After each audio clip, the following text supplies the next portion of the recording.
Et comme nous l'avons dit il y a quelques instants, le docteur Jean-Yves Charlot, chef du service de psychiatrie infanto-juvénile au CHS Albert Bousquet, est notre invité ce matin, la première partie, avec les questions de Thierry Belmont. Bonjour docteur. Bonjour. Les questions liées aux difficultés de la jeunesse remontent régulièrement à la surface. Cette jeunesse, est-ce qu'elle est si perdue que cela ? Alors je crois qu'il faut être quand même avoir un œil beaucoup plus positif parce que je pense qu'environ 10% de la jeunesse pose problème. Donc 90% va plutôt bien. Va bien, je veux dire. Oui, tant mieux. La détresse de la jeunesse se caractérise en tout cas par un phénomène dont on a découvert, ça nous a inquiété depuis quelques années, c'est le phénomène du suicide. Il y a souvent, on l'imagine, un élément déclencheur pour passer à l'acte. Alors oui, il y a souvent un élément déclencheur, c'est un petit peu la goutte d'eau qui fait déborder le vase. Et cet élément déclencheur, ça peut être surtout au moment de l'adolescence, une rupture affective. L'identité sexuelle notamment également est un sujet délicat qui peut tourmenter un jeune pour passer à l'acte. Alors oui, c'est un sujet qui est beaucoup retenu dans toutes les enquêtes, en particulier en métropole, où on dit qu'un quart des tentatives de suicide est lié à un problème d'identité sexuelle.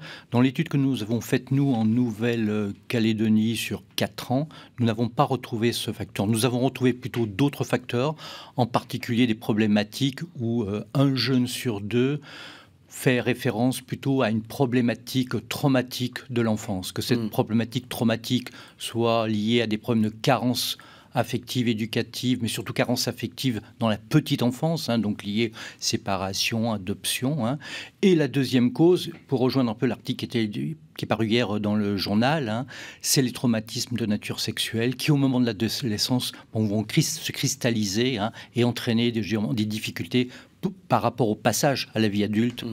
La place de la famille, ça pose des difficultés. En tout cas, ça laisse en questionnement. Les violences sexuelles, on en a beaucoup parlé ces dernières semaines, docteur, avec le sentiment que la parole se libère. Est-ce que c'est un sentiment que vous ressentez également chez les jeunes ? Oui, c'est un sentiment qu'on ressent chez les jeunes, tant chez les jeunes filles que chez les jeunes hommes. Et on peut dire que d'ailleurs 28% de nos consultations au niveau du CASADO sont liées à des problématiques traumatiques sexuelles, de nature sexuelle. Oui. Le suicide, est-ce que ça reste un sujet tabou ? On a beaucoup dit que ce phénomène était tabou dans la société kanak. Alors, sur le suicide, c'est plutôt là le docteur Goodfellow qui s'est intéressé à cette problématique.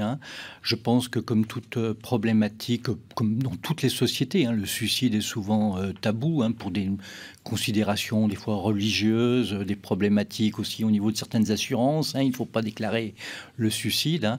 La part aussi des médecins qui essayent d'atténuer la souffrance au niveau des familles. Mais je pense que là, aujourd'hui, il y a quand même une parole qui se libère. De plus en plus, on voit au niveau des enfants dont les parents se sont suicidés, une capacité à pouvoir en parler. Ce mal-être chez les jeunes, est-ce qu'il prend de l'ampleur ? En fait, c'est ça la question. Alors, en Nouvelle-Calédonie. Si on prend vraiment ce qui paraît dans la presse, ce qui est véhiculé par les médias, on montre beaucoup la jeunesse sous un angle très négatif qui est la délinquance et la violence. Ce qui, à mon avis, peut être aussi un peu à l'origine d'un certain prosélytisme. Mais je pense que la plupart des jeunes, comme je vous le dis, 90% vont bien, sont intégrés socialement, n'ont pas de problème de santé mentale. C'est-à-dire que la santé mentale, c'est quelque chose où on considère que l'être est un être biopsychosocial et que pour être bien mentalement, il faut être bien tant psychiquement que physiquement que socialement. Et la plupart des jeunes sont dans ce registre. Et il y a quand même ces 10% qui inquiètent, dont on parle beaucoup. Il y a cette idée qui dit que nombre de pays du Pacifique, donc la Nouvelle-Calédonie, il y a cette transformation sociale qui s'opère trop rapidement pour les populations les plus vulnérables. Et ces plus vulnérables, ce sont ces jeunes, ce sont ces fameux 10%. Voilà. Alors ce sont ces 10%. Il faut bien penser qu'aujourd'hui, le problème de l'adolescence est un problème qui est vraiment au corps des politiques, des discussions et des projets qui doivent avoir lieu dans les prochaines années. En particulier, il va y avoir les assises de la jeunesse dans les mois qui viennent. Le problème de l'adolescence, c'est qu'aujourd'hui, je dirais à mon époque, c'était une période assez courte, parce que le début de l'adolescence, c'est la puberté. Or, aujourd'hui, la puberté, je dirais, apparaît de plus en plus tôt. Et le problème, c'est l'adolescence termine de plus en plus tard, du fait des études qui sont beaucoup plus longues, donc on n'accède pas à l'autonomie tout de suite. Hein. Et puis le problème, là aujourd'hui, de la crise économique que par exemple traverse la Nouvelle-Calédonie. Donc les enfants sont de plus en plus dépendants de leurs parents sur une période adolescente qui devient de plus en plus longue, donc qui est de plus en plus difficile, je dirais, à vivre, parce qu'on devient adulte quand on devient autonome. Et on devient autonome de plus en plus tard. Il y a ce fossé entre générations. Alors là, aujourd'hui, c'est plutôt, je dirais, une difficulté pour certains parents à être parents. Hein. Certains ne le sont pas, n'ont pas projeté d'avoir l'enfant. L'enfant arrive des fois par accident. Hein. Et puis, on est dans une société qui évolue de plus en plus vite. Hein. Et si on reprend, par exemple, les thèses de Margaret Mead, qui est une sociologue, on pourrait dire qu'aujourd'hui, on est dans une société préfigurative dans laquelle, je dirais, on apprend plus de ses pairs que dans une société de type post-figuratif où on apprend de ses aînés. Cette perte d'identité culturelle dont on a beaucoup parlé également, notamment chez les Kanaks, est-ce qu'elle est perceptible dans vos consultations ? Alors oui, elle est perceptible en particulier... je dirais, jusqu'à ces dernières années, la consultation en pédopsychiatrie au niveau des adolescents, on avait une majorité de filles, hein, 70-30, hein, alors que dans nos consultations de pédopsychiatrie pour les 0-12 ans, c'est-à-dire ceux qui sont prépubères, les petits, hein, on était dans l'inverse. Hein. Et là, aujourd'hui, par exemple, au cours de l'année 2017, on s'est aperçu que brusquement, on avait une parité entre hommes et femmes. C'est-à-dire qu'on a autant de garçons que de filles qui consultent. Si les filles consultent souvent pour des problèmes de type psychologique, dépression, histoire psychotraumatique et tout, de plus en plus, les établissements scolaires, les parents, les services sociaux nous adressent des jeunes garçons qui présentent ce qu'on appellerait les troubles du comportement, c'est-à-dire des difficultés d'intégration en milieu scolaire avec de l'opposition, de la provocation, de l'école buissonnière, des conduites éthyliques. Les plus jeunes enfants que vous suivez, en quel âge ? Alors, au niveau du Casado, comme je vous l'explique, hein, c'est à partir du moment où ils sont pubères. Donc, la puberté débute, comme je vous l'ai dit, de plus en plus tôt. Donc, quel âge ? Voilà. Donc, aujourd'hui, on peut en avoir de 12 ans. Mais c'était rare d'en avoir de 11 ans, mais voilà, c'est 12. Donc, il y a cette conférence qui a lieu demain à 18h30 à l'auditorium de la Province Sud. Une conférence intitulée « Jeunesse calédonienne en détresse ». Alors, quels accompagnements, justement, pour ces jeunes ? Alors, je pense que l'accompagnement doit être de plusieurs types. Hein. Si on considère l'adolescent comme tout être, comme un être biopsychosocial, cet accompagnement doit avoir plusieurs facettes. Hein. C'est pour ça qu'au niveau du Casado, on a au moins deux facettes. On a la facette psychologique et la facette éducative. On n'a pas encore cette facette de prise en charge somatique qui serait une prise en charge globale. On a une réflexion actuellement qui est menée sur la création d'une maison de l'adolescent qui permettrait d'avoir une sorte de guichet unique pour les adolescents dans lequel ils pourraient avoir accès, je dirais, à toutes les problématiques auxquelles ils sont confrontés sur le plan scolaire, sur le plan professionnel, sur le plan de la santé physique, de la santé mentale, de l'accompagnement éducatif, des problèmes judiciaires. Par exemple, si on pense aux violences qui sont faites à certains adolescents, voire des violences antérieures dont ils n'ont jamais pu parler. Hein. Oui. Pour leur permettre aussi d'avoir, et ça il faut bien en tenir compte, hein, c'est que l'adolescence, c'est le temps de l'ici et maintenant. Il faut répondre à l'adolescent dans sa temporalité à lui, qui n'est pas la vôtre, hein, c'est-à-dire que c'est tout de suite. Docteur Jean-Yves Charlot, chef du service de psychiatrie infanto-juvénile au CHS Albert Bousquet. Vous restez avec nous, on en parle tout à l'heure à partir de 7h05 avec les questions d'auditeurs. L'invité de la matinale sur La Première. Oui, deuxième partie avec notre invité, le docteur Jean-Yves Charlot, le chef du service de psychiatrie infanto-juvénile au CHS Albert Bousquet. Et comme chaque matin, on vous le rappelle, n'attendez pas le dernier moment, s'il vous plaît, pour prendre le téléphone, nous appeler, poser une question, intervenir, témoigner. Le 258-258, vous avez 10 minutes à partir de maintenant. Thierry Belmont. Jeunesse calédonienne en détresse, quels accompagnements? Ça se passe à l'auditorium de la Province Sud, demain, mercredi, à 18h30, une conférence organisé par la Société calédonienne de santé publique. Avec nous, donc, le docteur Jean-Yves Charlot, chef du service de psychiatrie infanto-juvénile au CHS Albert Bousquet.